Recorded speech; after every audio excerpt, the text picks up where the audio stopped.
හදවතින්ම ආදරය කරමින් ඔවුන්ගේ යහපත තකා ගතින් දහදිය හෙලන්නෝ වෙත්නම් ඔවුන් එසේ කරන්නේ තවකෙකුගේ වන්දිබට්ට ගීත හෝ ප්‍රශංසා ලබාගෙන පිම්බීමේ අරමුණින් නෙවෙයි. තමන්ගේ හෘද සාක්ෂියට අනුව නිරන්තරයෙන්ම ඔවුන්ගේ දිවිසයුර තරණය කරමින් සිටින නිසාවෙන්. තමන් කරන්නේ යහපතක් නම් කාගේවත් ඇනුම් බැනුම් අඳෝනාවන් ඔවුන්ට අදාළ වන්නේ නැහැ. එවන් වූ පුද්ගලයෝ ඉතිහාසයේ මෙන්ම වර්තමානයේදීද විරල වෙති. ජීවත්ව සිටියදී මෙන්ම මරණයෙන් පසුවද ඔවුන් ලබන්නේ අවමන් ගැරහුම් හා ශාපයන් පමණක්මය. එහෙත් ඒ සියල්ලම හිස් අවකාශයේ පාවී ගොස් මෙකි යන්නේ ඔවුන්ගේ ඊළඟ නවාතැන සොයා ගොස් එහි යෙහෙන් වැජබෙන නිසාවෙන්. ටිකිරි බණ්ඩාර හෙවත් සීතාවක රාජසිංහ වචනේ පරිසමාප්තාර්ථයෙන්ම ඉතිහාසය විසින් ඉහතකී කාණ්ඩය වෙත තල්ලු කර දැමූ චරිතයක්. පීතෘඝාතකයා සල්ලාලයා එසේත් නැතිනම් නිර්දය සමූල ඝාතකයා ලෙස ඔහුට චෝදනා ගැරහුම් එල්ල කරන්නෝ අදටත් සමාජයේ වෙතිති. මෙලොව ඉපදී යන්තම් වසර 11ක් වූ වයසේ සිට ජීවිතය පරදුවට තබා දහසකුත් සටන් බිම් මැද නායකත්වයගෙන සටන් කර තමාටය කියා ළඟ තබාගත් කිසිවක් ඔහු ළඟ තිබුණේ නැහැ.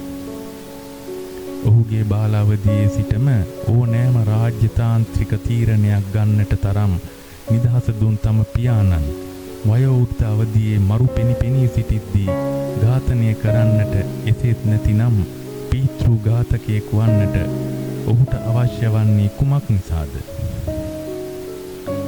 ශ්‍රී ලංකාව තුල පමණක් නොව ගෝලීය යටත් විජිතවාදී ඉතිහාසයේ වේදිකාව මතට රෙදි නැතුව තම දජය අතින්ගෙන ගොඩවන්නට ඉඩ සැලැස්සූ රාජසිංහ රජු සිංහලයින් කියන පරිදි පීතෘ ඝාතකයෙක් වීම කිසිසේත් විය නොහැක්කක් බවට හේතු ඇතිව කීවේ පෘතුගීසි ජාතික පූජකයෙකු වූ ෆේරෝස්මය.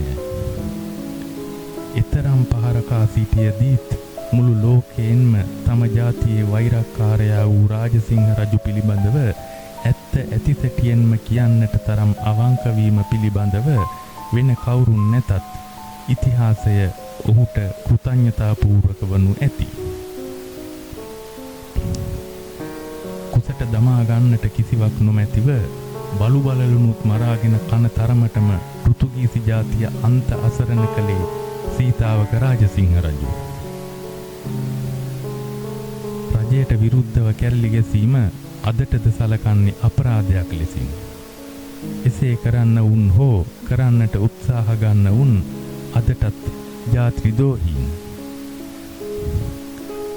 තම රාජ්‍ය තුල කුමන්ත්‍රණ සිදු කළ කොනප්පු බණ්ඩාර සමග යුද වදින්නට ගොස් ඉතිහාසයේ නොවූ විරූ ලෙස පරාජිතයෙකු ලෙස බලනදී ආපසු පසුබසින්නට සීතාවක රාජසිංහ රජුට සිදු වූයේ අටලෝ දහම තුල ජය මෙන්ම පරාජයද ගැබ් වී තිබූ නිසාවෙන්.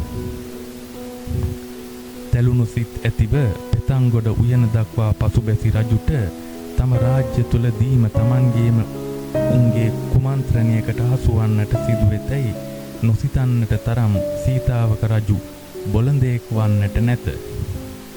සිවුරු පොරවා තමන් මරා දමන්නට පෘතුගීසීන් එවූ චර පුරුෂයන් සීතාවක රාජසිංහ විසින් අල්ලා ගත්තේත් තවත් දහසකුත් කුමන්ත්‍රණ ගලේ ගැසූ පොල් මෙන් නිෂ්ඵල දේවල් බවට පත් කළේත් ඔහු එතරම් තීක්ෂණ බුද්ධියක් ඇත්තෙකුව සිටීම නිසාවෙන්.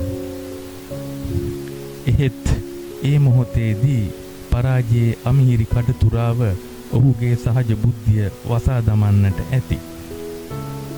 උණකටුවක් විසින් පය සිදුරු කළ තුවාලයට විෂ බීජ තබා බඳින තෙක් රජු නිසල්මන්ව සිටියේ ඒ නිසා වන්නටත් ඇති.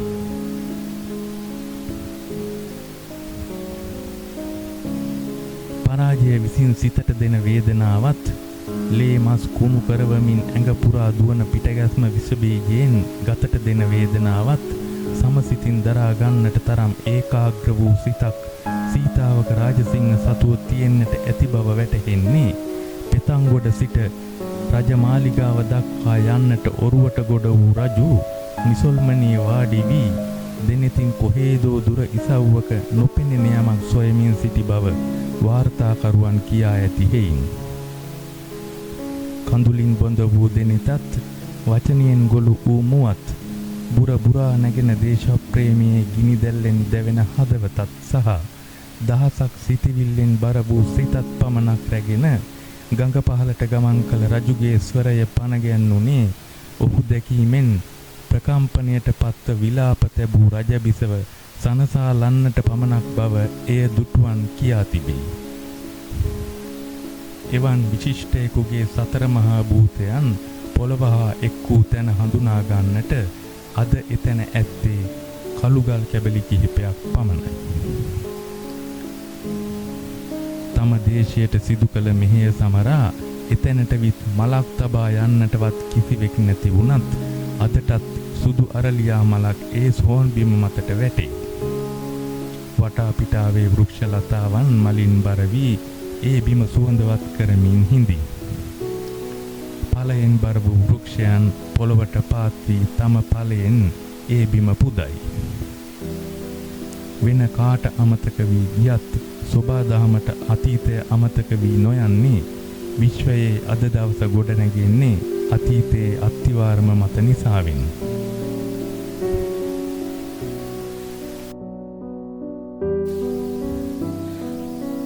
අවිස්සාවේල්ල ගුරුගඩැල්ල පාරේ තල්දුව හන්දියේ ඉඳලා කිලෝමීටර් 2ක් පමණ ඉදිරියට යන විට මාර්ගයේ වම්පස අයිනේ සිටුවා ඇති පුරාවිද්‍යා පුවරුව මේ ස්ථානයට යන මාර්ගය ඔබට පෙන්වාම